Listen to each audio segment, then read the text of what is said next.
It seems that in recent years everything at BMW has become a lot bigger. Take for example gigantic models like the XM, the X7 or the iX, but also take for example specific elements like the grille that has become huge on a lot of BMW models like the M3 and the M4 or the iX. However, on this renewed X5, BMW has been a little bit restrained.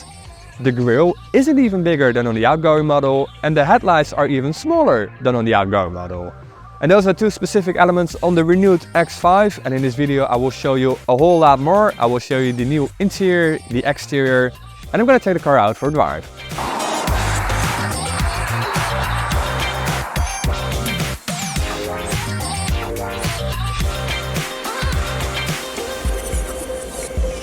The X5 was BMW's first SUV. It was introduced in 1999 and it was basically the start of a lot of X models. So nowadays you got X1 up till X7, and the X7 obviously being the biggest SUV and the X1 being the smallest SUV. The X5 is still pretty much the most popular SUV from BMW, together with the X3. They're basically one of the more popular models of BMW worldwide. This is the renewed X5. In a moment I will show you what is new on the interior, but let's start with the exterior of the car. Now you can recognize this renewed X5 model or the 2023 or 2024 model first of all by looking at the bumper. Now this is the new M Sport bumper that this model has. You can also get a regular bumper on this X5, but this is the more sporty version. It has a very big glossy black area on the lower part of the bumper here, and on the side you get actual air inlets. And this M60 version also has an actual air inlet here on the side as well for the intercooler, because this engine needs a lot of air, but more on that later. The headlights are, like I said in the introduction, a little bit smaller than on the outgoing model. They're actually 35mm smaller or a little bit more narrow compared to the headlights on the outgoing model. Now the grille isn't bigger than on the outgoing model. However, you can get a new finish. This is a matte black finish on the grille here. And the car also has like a matte finish or like a satin finish. This color is called Frozen Grey. It will cost you a little bit extra. I believe the color is around 4,000 euros. Now on the side of the car you also get a new plastic element here on the side, just behind the wheel arches. It says M60i on this particular M60i version. And now for the first time ever you can get these specific M side mirrors on a non-M model. So this is not the official X5M model, but the M60i. However, you can get these M mirrors now on this M60i. And you can recognize these mirrors by this pointy end on the side. Now let's have a look at the back-end design. The back-end design really hasn't changed that much. You do get a new design for the tail lights. They have a more 3D design with almost like an X shape when you put the tail lights next to each other. And they have like a smoked finish all around the glass.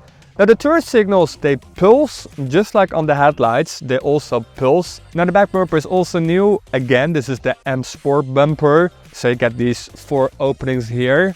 Now not on all the models you get 4 actual exhaust pipes, but on this M60i you do get it. Just like on the actual X5M you also get 4 exhaust pipes.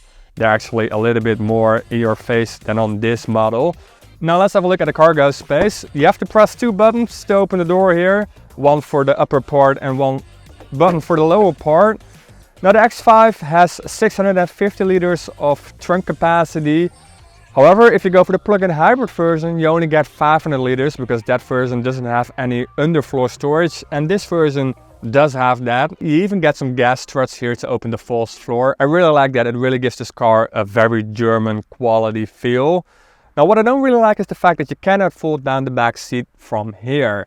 There's no button or no lever. You have to walk up there and fold the back seats manual, which is a little bit of a letdown in this segment. And I even find it a little bit odd considering the fact that this car has an electronic trunk cover, which I think is a little bit unnecessary. I'd rather have the electronic option to fold down the back seats. And this particular version has a little button here on the side for the automatic tow bar.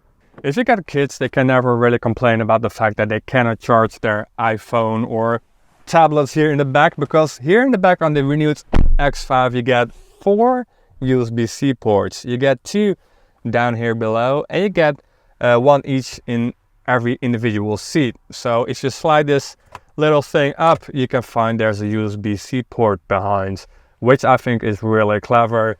You also get your own climate controls here in the back. Now obviously you get an armrest here with 2 cup holders, and there's a little storage space here as well.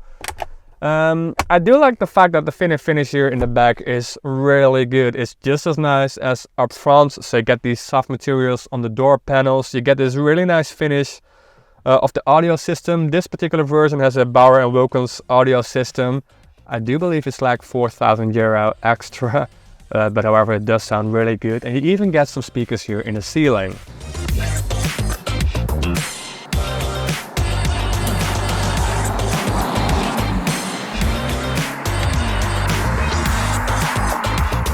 Just like in any other new BMW, you now get the curved display in front of you. It's a very long stretched infotainment screen that looks really nice in my opinion. It's a little bit narrow, but it is big enough. It stretches all the way from the left to here in the center of the dashboard. And on it runs the BMW Operational System 8.5, which is a really nice infotainment system, but it is pretty complicated, especially when you're not used to driving BMWs. When it's your first time driving a car with this infotainment system, it might be a little bit overwhelming, but that's what you get when you buy a pretty expensive car. The more expensive a car gets, the more menus and options you get in the infotainment system. However, I've been driving this car for around a week now, and I've been getting used to the infotainment system, and I can find everything that I need when I'm driving this car. But there's quite a learning curve to getting to know this system. Now all the physical climate controls are removed here from the center console and are now all digital in the infotainment system. So if you want to set the temperature, you have to go to the infotainment system. Setting the temperature is actually quite easy because it's always displayed here on the infotainment screen. However, if you want to turn on the heated seats or the heated steering wheel, you have to go into a menu. And the gear selector from the old model is removed, and you now get this little lever that has a bit of a diamond pattern on there. And you also get a new iDrive knob, which also has a bit of a diamond pattern on there as well. And you can still use the iDrive dial to use a lot of stuff on the infotainment system. What's also completely new in the interior is the interactive bar that you now get in a lot of new BMW models. It's this black bar that runs all the way from the center console to the right side of the car, or the left side of the car if you live in the UK.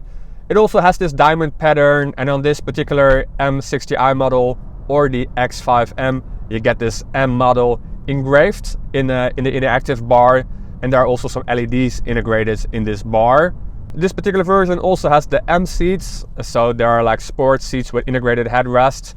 You can actually operate the headrest electronically, like basically any other feature on these seats. I think there's like 7 or 8 buttons on the side of the seats.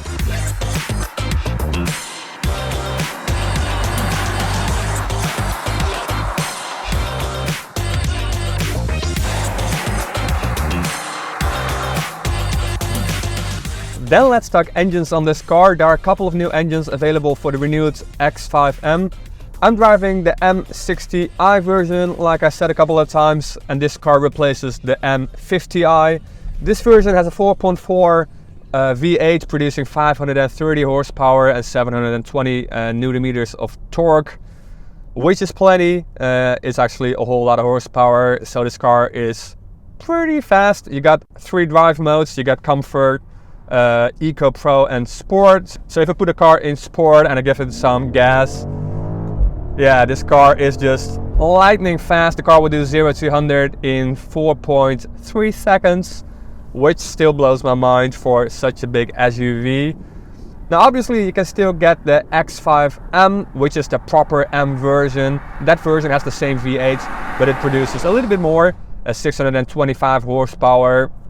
So it's even a little bit faster, only like a couple of tenths faster. However, you can now also get a plug-in hybrid version, which isn't less powerful than this version. Well, it is. It's like 40 horsepower less. It produces 490 horsepower. However, you do get some electric power from the electric motor in the plug-in hybrid, so you get some instant torque.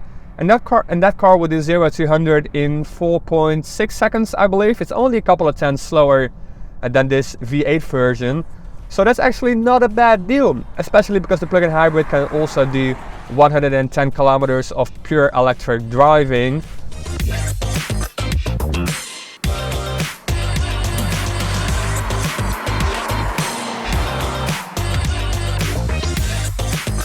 And sure, this V8 is very nice. It's a very lovely car to drive.